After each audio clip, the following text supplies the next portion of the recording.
Bismillahirrahmanirrahim. Assalamualaikum warahmatullahi wabarakatuh.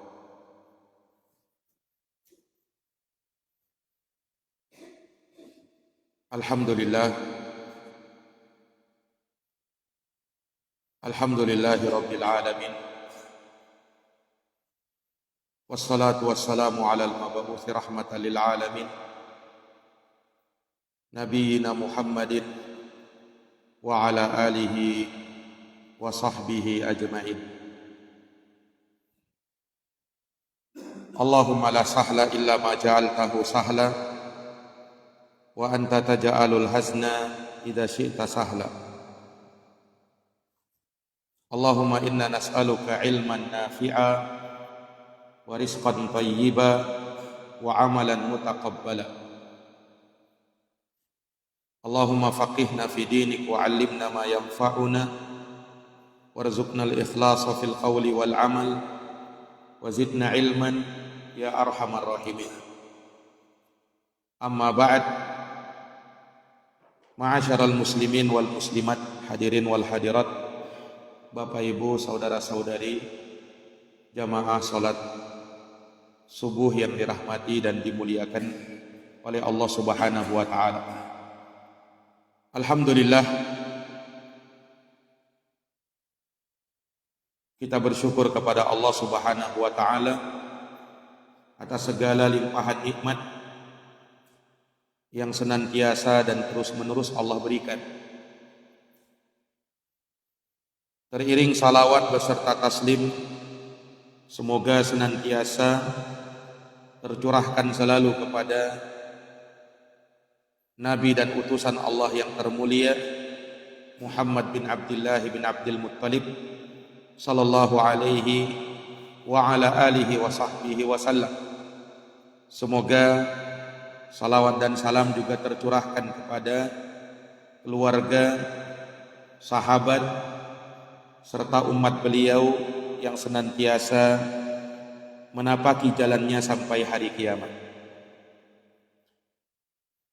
Hadirin wal hadirat, Bapak Ibu yang dirahmati oleh Allah,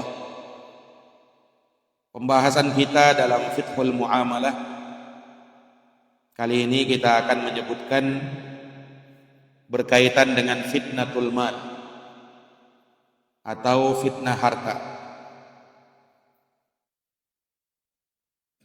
Hal ini bertolak pada sebuah hadis yang diriwayatkan oleh Imam At-Tirmidzi dan juga oleh Imam Ahmad dari sahabat yang mulia yang bernama Ka'ab bin Iyad radhiyallahu anhu. Rasulullah sallallahu alaihi wasallam bersabda, "Inna likulli ummatin fitnatan wa fitnatu ummatil mal." Kata baginda Nabi, setiap umat sesungguhnya memiliki fitnah masing-masing, dan fitnah yang akan menimpa umatku adalah fitnah harta. Hadits ini adalah hadits yang sahih, menyebutkan berkaitan dengan fitnah harta. Para jamaah yang dirahmati oleh Allah, dari hadis yang mulia ini Nabi menyebutkan inna likulli ummatin fitnah. Setiap umat memiliki fitnah, yakni keadaan yang membuat mereka menjadi rusak agamanya. Dan itu berbeda-beda pada setiap umat. Ada di antara mereka yang Allah letakkan fitnahnya pada harta, dan ada yang pada kekuatannya, seperti yang menimpa kepada kaum 'Ad, kaumnya Nabi Hud alaihi salam. Allah ceritakan di dalam Al-Quran, Alam tara kaifa fa'ala rabbuka bi'ad iramadatil imad allati lam yukhlaq mithluha fil bilad. Jadi kata Allah Subhanahu wa taala, tidakkah engkau wahai Muhammad memperhatikan bagaimana Tuhanmu berbuat terhadap kaum Ad, yakni suatu kaum yang merupakan penduduk Irak, ibu kotanya kaum Ad, penduduk Iram, yang mereka mempunyai bangunan-bangunan yang tinggi, yang belum pernah dibangun suatu kota seperti itu di negeri-negeri yang lain. Jadi Allah sebutkan mereka punya kekuatan yang besar, tetapi justru disitulah letak fitnah mereka. Mereka tertipu dengan kekuatannya, akhirnya mengingkari dan mengkufuri nikmat Allah Subhanahu wa taala tersebut. Maka Allah mengazab kaum Ad.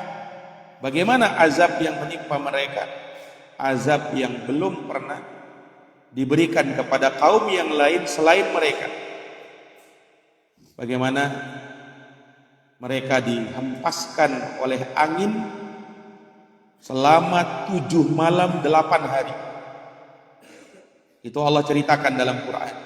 Sakharaha alaihim sab'a layalin wa thamaniyata ayyam husuman fataral qauma fiha sar'a ka'annahum a'jazu nakhlin khawiyah. Kata Allah Subhanahu wa taala, Allah timpakan kepada kaum Ad angin. Allah timpakan kepada mereka selama 7 malam 8 hari terus menerus. Jadi mereka terombang-ambing dalam angin tersebut. Maka kamu melihat kaum Ad pada waktu itu mati bergelimpangan seperti batang-batang pohon korma yang telah lapuk. Itu Allah ceritakan di surat Al-Haqqah ayat yang ke-7. Allah perumpamakan mereka dengan tunggul-tunggul pohon korma yang telah tidak berkepala lagi. Hal itu karena badai yang bertiup menuju mereka dan membawanya terbang, lalu menjadikan kepalanya tertunduk hingga akhirnya pecah berantakan, sampai-sampai ia menjadi tidak berkepala lagi. Na'udzubillah. Ibnu Katsir rahimahullah ketika menjelaskan ayat ini, beliau menyebut saking kuatnya badai yang menimpa kaum Ad itu sampai-sampai membelah dada-dada mereka, sehingga keluarlah isi dari perut mereka. Dan ketika mereka dijatuhkan, yang pertama kali sampai ke tanah adalah kepala mereka. Itu yang membuat kepala mereka menjadi pecah. Itu azab yang menimpa kaum Ad. Iya. Kenapa? Karena mereka ini adalah kaum yang terfitnah dengan hartanya. Mereka kaum yang terfitnah dengan hartanya. Nah, ini ikhwani fiddin a'azani Allah wa iyyakum. Dan ada sebagian umat yang fitnah mereka dijadikan pada wanita, seperti Bani Israel. Rasulullah sebutkan ini, innad dunya hulwatun hadirah. Sesungguhnya dunia itu manis kehijauan. Wa innallaha mustakhlifukum fiha. Dan Allah menjadikan kalian silih berganti di dalam di dunia itu. Fattaqud dunya wattaqun nisa. Maka takutlah kalian kepada dunia dan takutlah kepada wanita. Fa inna awwala fitnati Bani Israel kanat minan nisa.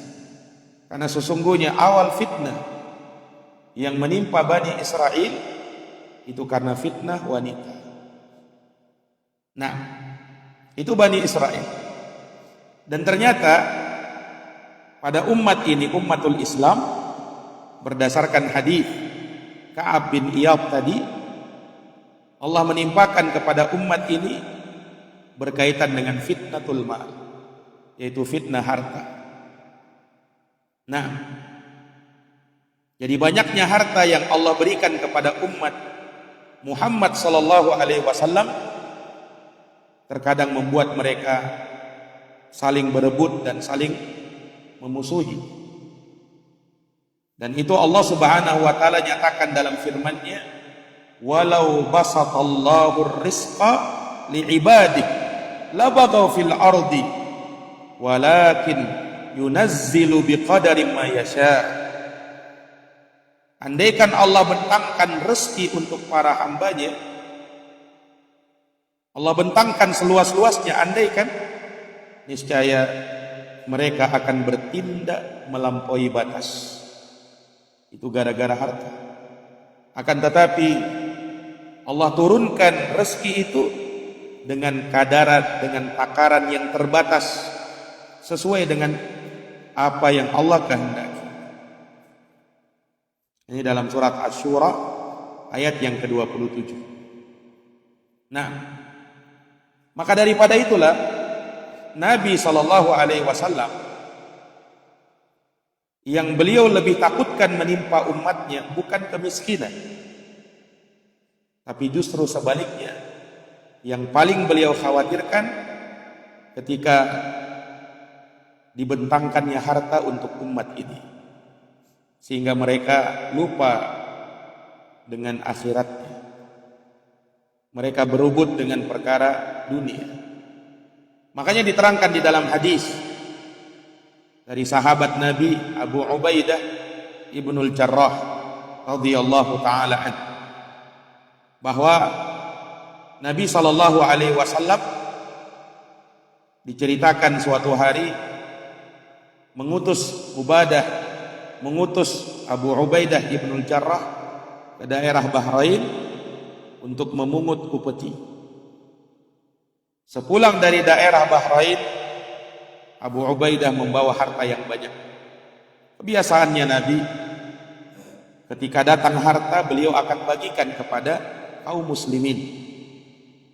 Maka keesokan harinya, di subuh hari, selesai menjalankan sholat subuh, Nabi berbalik kepada para sahabat langsung berkumpul di depan Nabi. Nabi tersenyum, dan Nabi tahu apa yang diinginkan oleh para sahabat. Dan Nabi memberi kabar gembira kepada mereka dan akan segera membagikan harta itu kepada mereka. Tetapi Nabi ingatkan kepada mereka, "Fawallah, demi Allah, mal faqra akhsha alaikum." Bukan kefakiran yang aku khawatirkan menimpa kalian. Walakinni akhsha alaikum, tetapi justru yang aku khawatirkan menimpa kalian, antubsatu alaikumud dunya, ketika dunia itu dibentangkan untuk kalian, kama busitat ala man kana qablakum, sebagaimana telah dibentangkan untuk umat-umat sebelum kalian. Fatanafasuha kama tanafasuha, kalian pun berlomba-lomba untuk mengejarnya, sebagaimana orang-orang sebelum kalian telah berlomba-lomba untuk itu.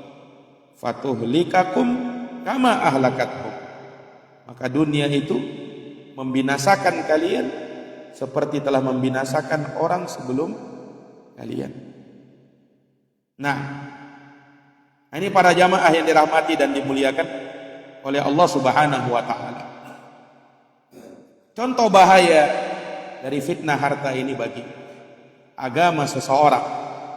Nabi sallallahu alaihi wasallam memberikan suatu gambaran dalam hadis Ka'ab bin Malik radhiyallahu taala. Hadisnya diriwayatkan oleh Imam Ahmad, Imam Tirmidzi, Ibnu Hibban, dan hadis ini disahihkan oleh Syekh Syuaib Al-Arnaud rahimahullah. Nabi menyatakan, "Madibban ja'i'ani ursila fi ghanamin bi afsadalaha min hirsil mar'i 'alal mali wa syarafi lidin." Tidaklah ada 2 ekor serigala yang sedang kelaparan, kemudian dilepaskan di kandang kambing. Apa yang terjadi? 2 ekor serigala dilepaskan di kandang kambing. Yang 2 ekor serigala ini dalam keadaan kelaparan, tentu akan merusak, akan mencabik, akan menerkam kambing-kambing tadi. Tapi ternyata kata Nabi, tidaklah hal tersebut lebih merusak dibandingkan dengan ketamakan seseorang terhadap dunia dan jabatan yang itu bisa merusak agamanya. Coba, ini perumpamaan yang diingatkan oleh Nabi sallallahu alaihi wasallam. Iya.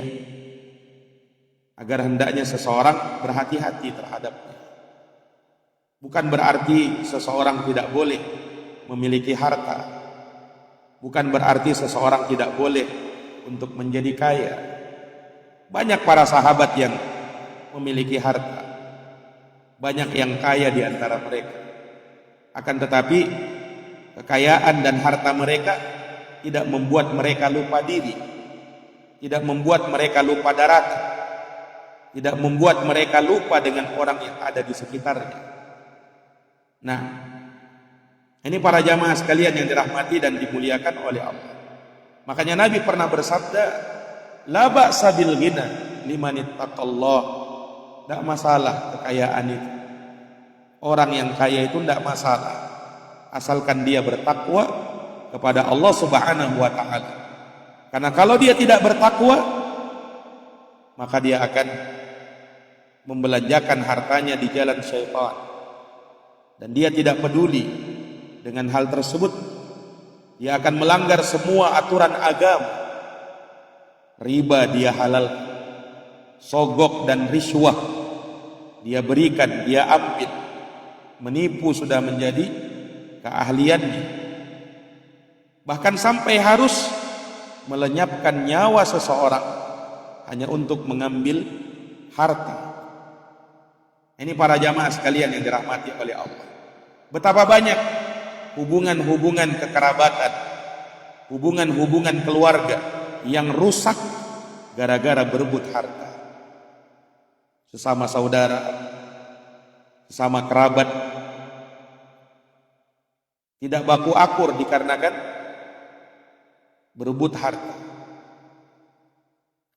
Dan dia rela untuk memutuskan hubungan silaturahim, bahkan untuk selama-lamanya, hanya untuk mengejar harta. Ini para jamaah sekalian, tidak jarang ada orang yang seperti ini. Makanya benar apa yang disabdakan oleh Nabi, likulli ummatin fitnah wa fitnatu ummatil mal. Setiap umat itu memiliki fitnah masing-masing, dan khusus yang menimpa umatku adalah fitnah harta. Orang bisa gelap mata gara-gara harta. Nah, ini para jamaah yang dirahmati dan dimuliakan oleh Allah Subhanahu wa taala. Maka Nabi sallallahu alaihi wasallam mengingatkan akan hal ini supaya bisa diwaspadai. Iya, harta itu memang hal yang disukai oleh tabiat manusia. Tidak ada yang tidak suka dengan harta. Zuyyina lin-nasi hubbus syahawat minan nisa'i wal banina wal qanatiril muqantarah minad dahabi wal fiddah. Telah dijadikan indah di pandangan manusia cinta kepada hal-hal yang berbau syahwat, wanita, anak kecil, harta yang melimpah ruah. Itu memang sudah menjadi tabiat para jamaah yang dirahmati oleh Allah. Siapa yang tidak suka dengan harta? Semua dari kita suka dengan harta. Tetapi Nabi SAW mengingatkan kita jangan sampai lupa gara-gara harta. Nah, innama amwalakum wa auladakum aduwwan lakum fahdaruh. Sesungguhnya harta-hartamu itu bisa menjadi fitnah bagimu, maka berhati-hatilah. kata Nabi sallallahu alaihi wasallam, dan sesuai dengan firman Allah Subhanahu wa taala. Nah, salah satu dari fitnah harta ini, seseorang terkadang ketika terfitnah dengan harta, maka dia tidak peduli soal halal dan haram. Dan itulah yang menimpa umat di akhir zaman. Sebagaimana dalam hadis Abu Hurairah radhiyallahu an, diriwayatkan oleh Imam Al-Bukhari, kata baginda Nabi, sayati 'alan nasi zamanun la yubalil mar'u ma akhadha minhu aminal halal aminal haram. Akan datang suatu zaman di tengah manusia di mana orang tidak lagi memperdulikan apa yang dia ambil tersebut, apakah dari yang halal ataukah dari yang haram, tidak peduli lagi. Yang penting bisa dapat harta. Nah, ini orang yang sudah terfitnah. Para jamaah yang dirahmati dan dimuliakan oleh Allah. Termasuk diantaranya, ketika orang terfitnah dengan harta, dia tidak mau lagi beribadah kepada Allah. Dia menganggap bahwa ibadah menjadi penghalang dia untuk mendapatkan keuntungan yang besar. Kalau saya tinggalkan ini untuk sholat, untuk beribadah, maka akan lari pelanggan saya, akan hilang rezeki saya. Nah, ini para jamaah yang dirahmati oleh Allah. Termasuk dari fitnah harta, seseorang menjadi bakhil, menjadi kikir karenanya. Nah, ini dari fitnah harta yang disebut di dalam Al-Quran dan di dalam hadisnya Nabi Sallallahu Alaihi Wasallam. Di dalam Quran Allah juga kisahkan bahwa salah satu sebab Fir'aun dan bala tentaranya membangkang kepada Musa adalah karena mereka memiliki kekayaan.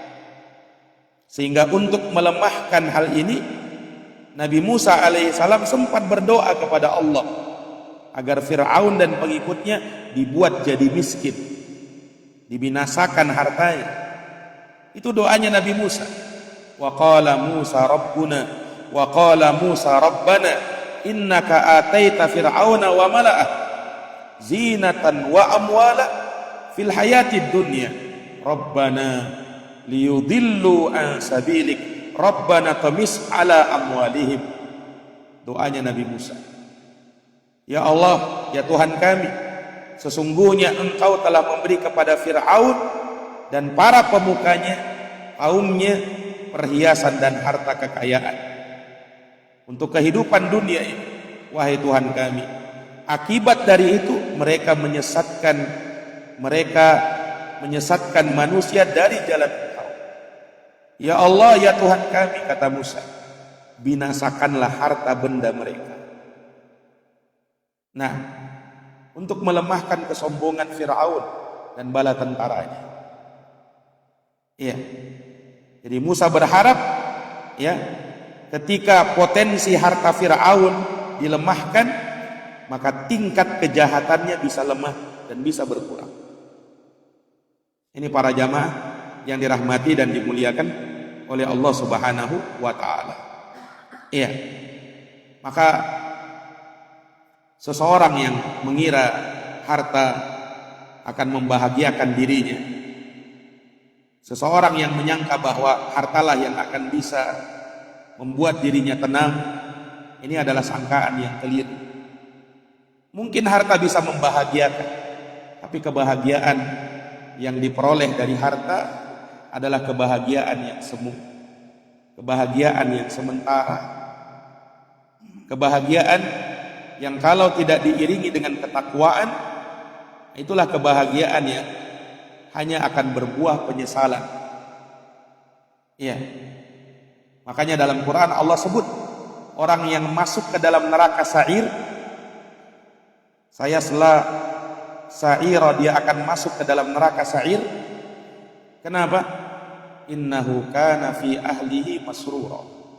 Allah sebut dalam surat Al-Insyiqaq, karena mereka dahulu ketika di dunia bergembira bersama keluarganya. Yani bergembira dengan hartanya, ya, karena memperturutkan hawa nafsunya. bergembira dengan hartanya karena dia memperolehnya dari cara-cara yang haram dan membelanjakannya pun di jalan yang haram. Dia memperoleh kegembiraan di situ, tapi kegembiraan yang sementara, kebahagiaan yang hanya sementara, yang nanti akan berakhir dengan penyesalan dan penderitaan. Nah, ini para jamaah sekalian, demikian pula harta. Harta ini bisa mengancam kebahagiaan seseorang muslim. Nah, ketika seorang memiliki banyak harta, terkadang bisa membuat dia berpotensi untuk melakukan perbuatan melampaui batas, melanggar aturan syariat, hingga saling khianat. Ya. Maka itulah yang Allah nyatakan dalam ayat tadi, walau basatallahu rizqa li ibadi, andaikan Allah lapangkan rezeki untuk hamba-hambanya, tidak pernah dia mengalami kesulitan, la bagau fil ard, niscaya mereka akan berbuat melampaui batas di muka bumi ini. Nah, walakin yunazzilu biqadarin ma yasha. Akan tetapi Allah terkadang menurunkan rezeki tersebut, menyempitkan rezeki tersebut kepada sebagian manusia. Terkadang pada sebagian mereka Allah berikan harta, terkadang Allah berikan cobaan, terkadang Allah Subhanahu wa taala sempitkan hartanya. Yang jelas pada keadaan apapun seorang muslim dan seorang muslimah, seorang mukmin dan seorang mukminah, ya, itu tidak boleh dia menganggap dirinya terhina gara-gara Allah Subhanahu wa taala tidak melapangkan rezekinya. Justru boleh jadi Allah Subhanahu wa taala menginginkan kebaikan untuk dirinya. Nah, dan itulah hikmahnya Allah Subhanahu wa taala. Kenapa pada sebagian orang Allah berikan harta, pada sebagian lain tidak. Dan itu berbeda-beda pada setiap orang. Nah, para jamaah yang dirahmati dan dimuliakan oleh Allah. Ya, karena boleh jadi ada seseorang yang memang Allah tidak berikan harta padanya, dikhawatirkan kalau dia diberikan harta, dilapangkan hartanya, maka dia menjadi orang yang tidak benar. Maka keadaan yang terbaik yang ada pada dirinya adalah keadaan sekarang, yang mungkin ya tidak bergelimangan dengan harta. Maka berprasangka baiklah kepada Allah Subhanahu wa taala. Belum tentu harta itu akan membaikkan dirinya. Bisa jadi membuat dia rusak. Dan tidak sedikit orang seperti itu. Walaupun ada orang-orang yang memang juga bertakwa kepada Allah Subhanahu wa taala dengan hartanya. Nah, ini para jamaah sekalian yang dirahmati dan dimuliakan oleh Allah. Imam Ibnu Katsir berkaitan dengan ayat tadi, ya, di surat Asy-Syura ayat 27, beliau menyebutkan bahwa ayat ini turun terkait dengan keberadaan sebagian muslim yang miskin, yang dia berangan-angan bisa mendapatkan kekayaan dan dilapangkan rezekinya. Maka Allah ingatkan, ya, Allah ingatkan bahwa jika rezeki mereka dilapangkan seluas-luasnya, terkadang justru itu memicu mereka untuk banyak berbuat maksiat, termasuk saling menzalimi. Nah, ini para jamaah yang dirahmati dan dimuliakan oleh Allah Subhanahu wa taala. Ya. Bermusuhan, saling berkhianat dalam hal dunia. Ya. Ini terkadang terjadi pada sebagian orang-orang yang diberikan harta. Ya. Sedangkan kehidupan yang baik dan ketenangan bagi manusia Allah jelaskan dan Allah janjikan hanya untuk mereka yang beriman dan beramal soleh. Nah, itulah firman Allah di surat An-Nahl ayat 97. Man amila salihan, barang siapa yang beramal soleh, min dzakarin aw untha, dari jenis laki-laki ataukah perempuan, wa huwa mu'minun, dan dia dalam keadaan beriman, falanuhyiyannahu hayatan thayyibah. Niscaya kami akan berikan untuknya kehidupan yang baik. Wala najziyannahum ajrahum bi ahsani ma kanu ya'malun. Dan kami akan berikan balasan untuk mereka dengan pahala yang lebih baik dari apa yang sudah mereka kerjakan. Ya. Jadi kehidupan yang baik diberikan ketika di dunia, sedangkan balasan berupa pahala yang lebih baik lagi Allah berikan nanti di akhirat. Nah, ini ikhwani fiddin a'azani Allah wa iyyakum. Jadi justru dijanjikan untuk mereka syaratnya iman dan amal saleh. Dan tidak ada syarat untuk memiliki harta yang banyak di situ. Iya. Karena kebahagiaan hakiki terletak pada iman dan amal saleh.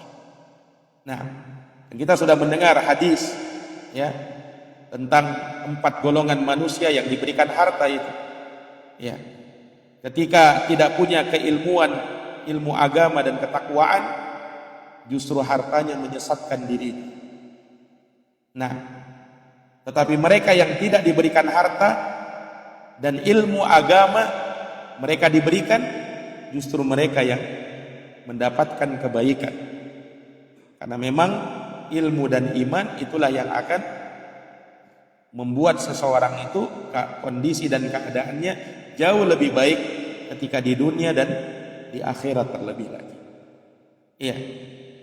Nabi SAW juga pernah mengancam di dalam hadisnya, iya, bahwa cinta harta secara berlebih-lebihan itu bisa mengancam kebahagiaan individu seseorang.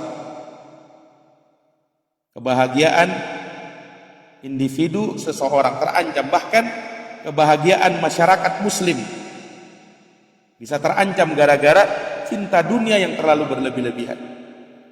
Nah, dan mereka akan terhina di hadapan musuh-musuh Islam.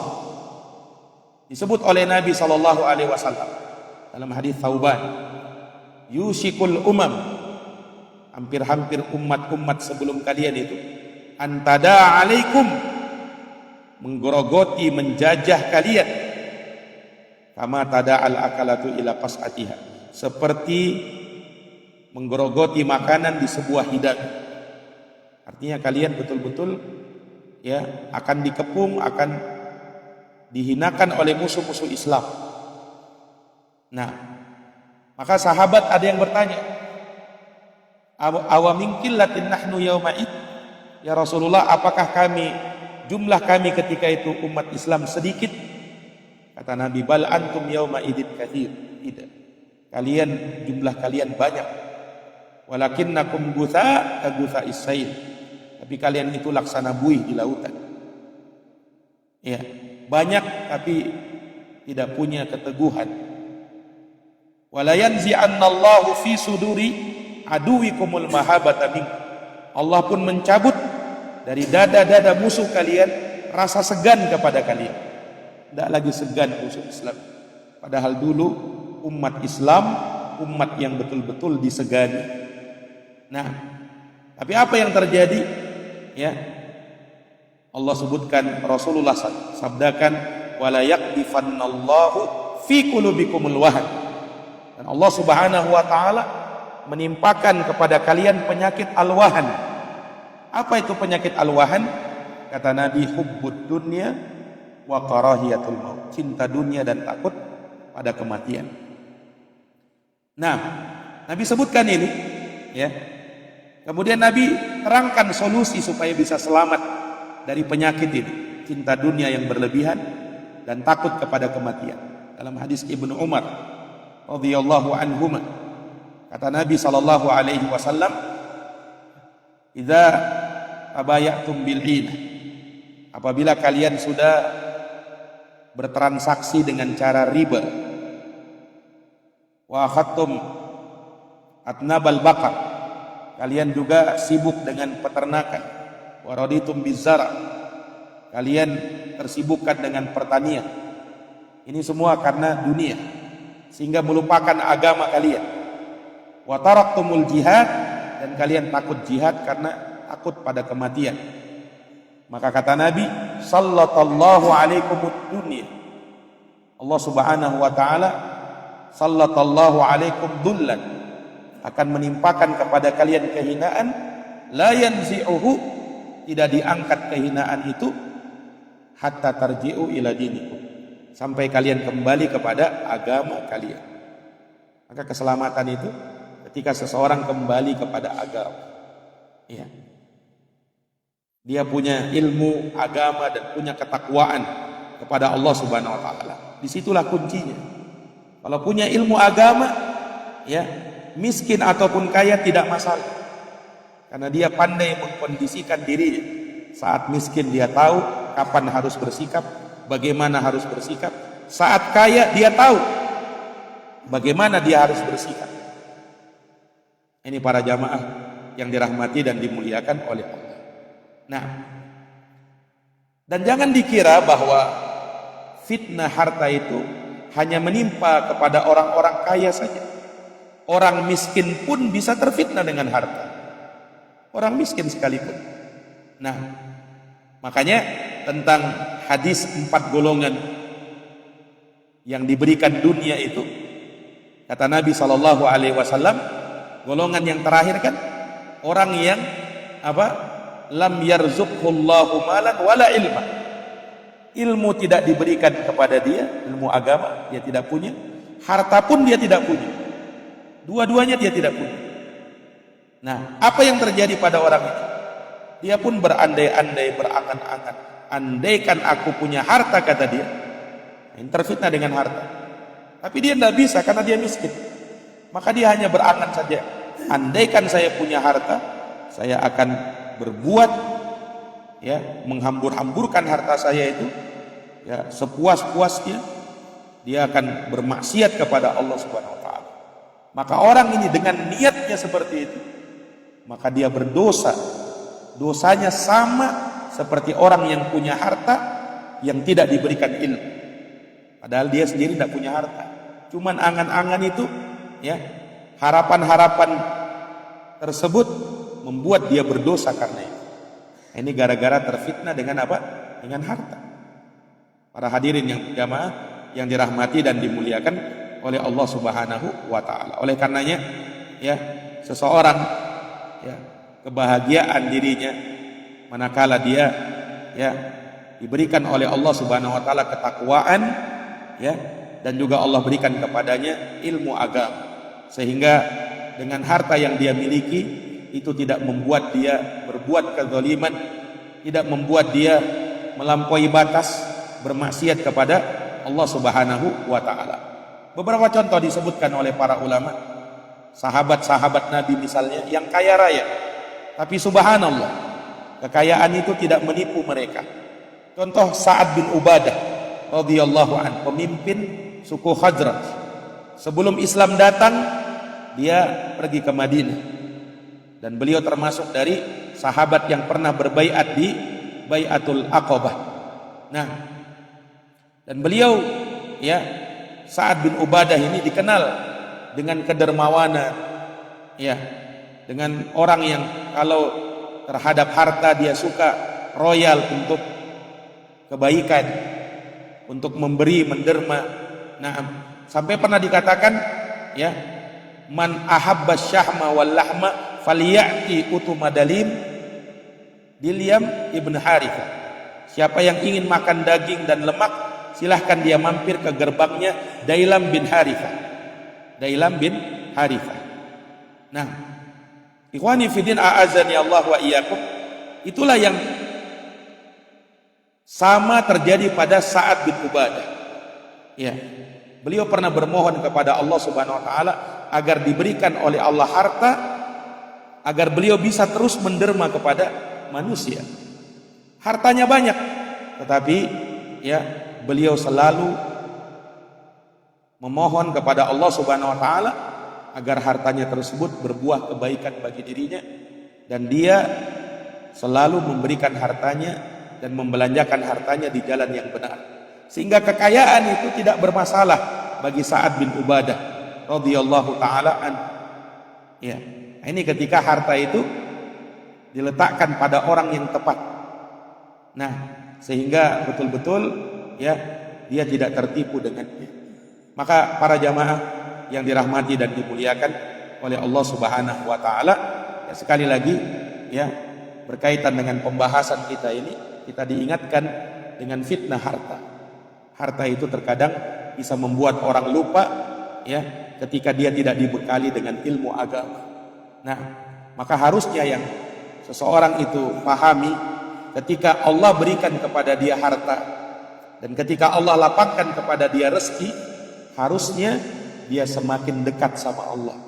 Harusnya dia semakin mempelajari agama Allah supaya jangan sampai harta itu nanti kelak membakar dirinya di hari kiamat nanti. Nah, para jamaah yang dirahmati dan dimuliakan oleh Allah, demikian yang bisa kita paparkan pada pertemuan pagi hari ini, semoga bermanfaat. Jazakumullahu khairan atas perhatiannya. Mohon maaf atas segala kekurangannya. Kita akhiri dan kita tutup dengan membaca doa kafaratul majelis. Subhanakallahumma wa bihamdik, asyhadu an la ilaha illa anta, astaghfiruka wa atubu ilaik. Subhana rabbika rabbil izzati amma yasifun, wa salamun alal mursalin, walhamdulillahi rabbil alamin. Wassalamualaikum warahmatullahi wabarakatuh.